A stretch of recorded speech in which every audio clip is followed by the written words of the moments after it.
ఇంట్లో తల్లి తన పిల్లల్ని ఏ విధంగా ప్రేమిస్తుంది, వారి విషయమై ఎంత ఓపిక కలిగి జీవిస్తుంది, ఆ పిల్లలు ఎంత అల్లరి చేసినా ఏం చేసినా వారిని ప్రేమిస్తూనే ఉంటుంది, క్షమిస్తూనే ఉంటుంది.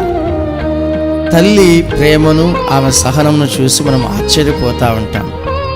అయితే పరిశుద్ధమైన దేవుడు తల్లి కంటే ఎక్కువ.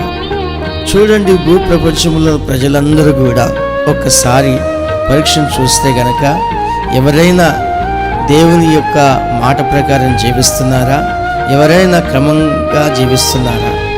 మనము ఎగ్జాంపుల్ ఈ కరోనా సీజన్లో చూసుకున్నట్లయితే ప్రభుత్వ అధికారులు చెప్పినట్లు ఎంతమంది నడుస్తున్నారు అంటే, ప్రభుత్వ అధికారులు శిక్ష వేస్తారని తెలిసినా కూడా వాళ్ళు చెప్పిన మాటకు లోబడకుండా జీవిస్తున్నారు. ఎంత భయంకరమైన మనుషులు ఉన్నారో చూడండి.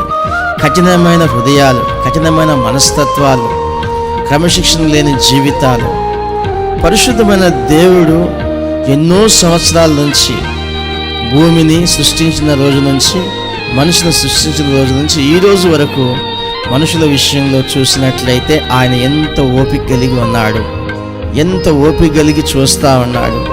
చాలా ఓపికతో ఆయన మనుషుల్ని క్షమిస్తూనే ఉన్నాడు.